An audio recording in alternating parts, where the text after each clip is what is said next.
নবীজি বলেন যারা আমি নবীজির রওজা মুবারকের পাশে এসে আমার রওজার সঙ্গে সাক্ষাৎ করলো, আমার রওজা মুবারক জিয়ারত করলাম, পাদুরি ওয়াজাবাত লাহু শাফাআতি, আল্লাহর হাবিব বলেন যারা আমি নবীজির রওজা মুবারক জিয়ারত করলো, আমার রওজা মুবারক সাক্ষাৎ করলো, আল্লাহর হাবিব বলেন ওয়াজাবাত লাহু শাফাআতি, আমি নবীজির শাফায়াত তাদের জন্য ওয়াজিব।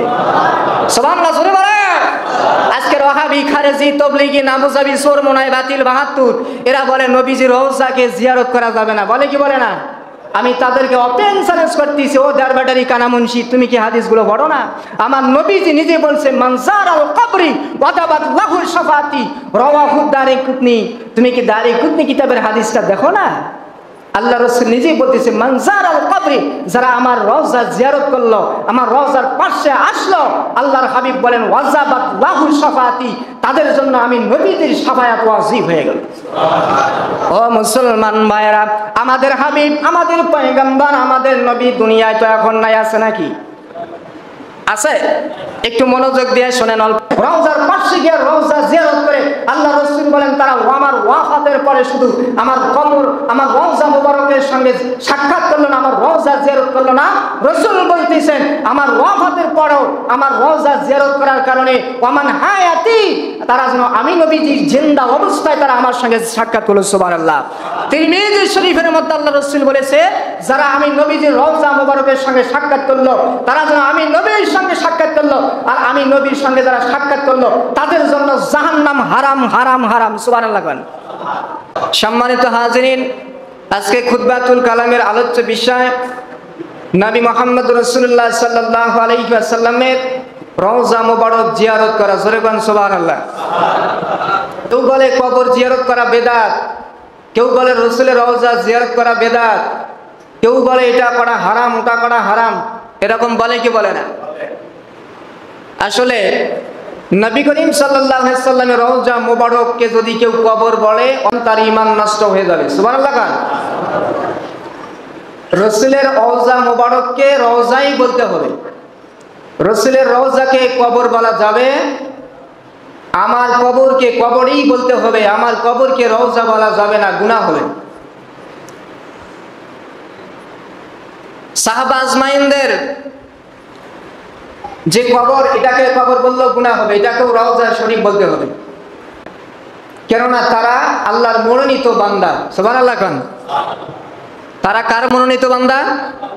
যারা আল্লাহর প্রকৃত মনোনীত বান্দা, তাদের ব্যাপারে আল্লাহ হুঁশিয়ারি শব্দ ব্যবহার করেছেন, সাবধান, আমি আল্লাহ আমার পক্ষ থেকে যাদেরকে তোমাদের জন্য প্রতিনিধি বানাইলাম, মনোনীত করে দুনিয়ায় পাঠাইলাম, তাদেরকে তাদের সাথে তাদের সম্মুখে তোমরা উল্টা পাল্টা বক্তব্য, তাদেরকে নিয়ে কটূক্তিমূলক কথাবার্তা তোমরা বলো, সাবধান হয়ে যাও। যদি তোমরা বলো আমি আল্লাহ নিজেই তোমাদের বিরুদ্ধে যুদ্ধ ঘোষণা করবো। সুবহানাল্লাহ। আমাদেরকে যুদ্ধ করা লাগবে না, আমরা যদি আল্লাহর মনোনীত বান্দাদের বিরোধিতা করি আল্লাহ নিজেই যুদ্ধ ঘোষণা করেন। সম্মানিত হাজিরিন, আজকে রাসূল পাক সাল্লাল্লাহু আলাইহি ওয়াসাল্লামের রওজা মুবারক জিয়ারত করা সম্পর্কে বলবো ইনশাআল্লাহ। ও মুসলমান ভাইরা, সেই প্যারা হাবিবি জনাব মুহাম্মদ রাসূলুল্লাহ সাল্লাল্লাহু আলাইহি ওয়াসাল্লাম বলেছেন, ও আমার উম্মতেরা, ও আমার উম্মতেরা, আল্লাহর হাবিব বলেন ক্বালান নবী সাল্লাল্লাহু আলাইহি ওয়াসাল্লাম মান যারা কবরি ওয়াজাবাত লাহু শাফাআতি। আল্লাহু আকবার। রাওয়াহু দারিকুতনি হাদিস শরীফের মধ্যে হাদিসটা এসেছে। আল্লাহর হাবিব বলেন, ও আমার উম্মতেরা, ও দুনিয়ায় আমার উম্মতেরা, আমার সাহাবীরা, তোমরা ভালো করে শুনে নাও, যারা আমি নবীজির রওজা মুবারক জিয়ারত করলো, কার রওজা? একটু জোরে বলেন, কার? মানজারাল কবরে, মান যে ব্যক্তি যারা জিয়ারত করলো, সাক্ষাৎ করলো, নবীজি বলেন যারা আমি নবীজির রওজা মুবারকের পাশে এসে আমার রওজার সঙ্গে সাক্ষাৎ করলো, আমার রওজা মুবারক জিয়ারত করলো, পাদুরি ওয়াজাবাত লাহু শাফাআতি। আল্লাহর হাবিব বলেন যারা আমি নবীজির রওজা মুবারক জিয়ারত করলো, আমার রওজা মুবারক সাক্ষাৎ করলো, আল্লাহর হাবিব বলেন ওয়াজাবাত লাহু শাফাআতি, আমি নবীজির শাফায়াত তাদের জন্য ওয়াজিব। সুবহানাল্লাহ। জোরে বলেন। আজকের ওয়াহাবি, খারেজি, তবলিগি, নামুজাবি, চরমোনাই, বাতিল, ৭২ এরা বলে নবীজির রওজাকে জিয়ারত করা যাবে না, বলে কি বলে না? আমি তাদেরকে ওপেন চ্যালেঞ্জ করতেছি, ও দারবাটারি কানামুনশি, তুমি কি হাদিসগুলো পড়ো না? আমার নবীজি নিজে বলছে মানজার আল কবরি ওয়াদাবাত লাহু শাফাতি রাওয়াহু দারিকুতনি। তুমি কি দারিকুতনি কিতাবের হাদিসটা দেখো না? আল্লাহ রাসূল নিজেই বলতেছে মানজার আল কবরি, যারা আমার রওজা জিয়ারত করলো, আমার রওজার পাশে আসলো, আল্লাহর হাবিব বলেন ওয়াজাবাত লাহু শাফাতি, তাদের জন্য আমি নবীজির শাফায়াত ওয়াজিব হয়ে গেল। ও মুসলমান ভাইরা, আমাদের হাবিব, আমাদের পয়গম্বর, আমাদের নবী দুনিয়ায় তো এখন নাই, আছে নাকি? আছে? একটু মনোযোগ দিয়ে শোনেন।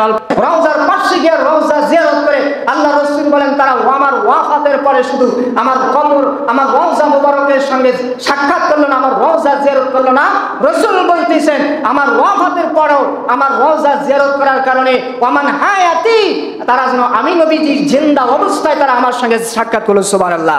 তিরমিজি শরীফের মধ্যে আল্লাহ রাসূল বলেছে যারা আমি নবীজির রওজা মুবারকের সঙ্গে সাক্ষাৎ করলো, তারা যেন আমি নবীর সঙ্গে সাক্ষাৎ করলো, আর আমি নবীর সঙ্গে যারা সাক্ষাৎ করলো তাদের জন্য জাহান্নাম হারাম হারাম হারাম। সুবহানাল্লাহ। আমি বলবো তোমাদের যতে জ্বলুক, আমার কোনো মাথা ব্যথা নাই। কোরআন ও সুন্নাহর হক কথা মাওলানা আব্দুর রব সিদ্দিকী বলবে, কিয়ামত পর্যন্ত যদি হায়াত পায় তবুও বলবে ইনশাআল্লাহ। আমার তৌফিকি ইল্লা বিল্লাহ।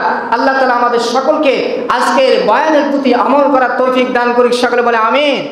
আরো জোরে বলে আমিন।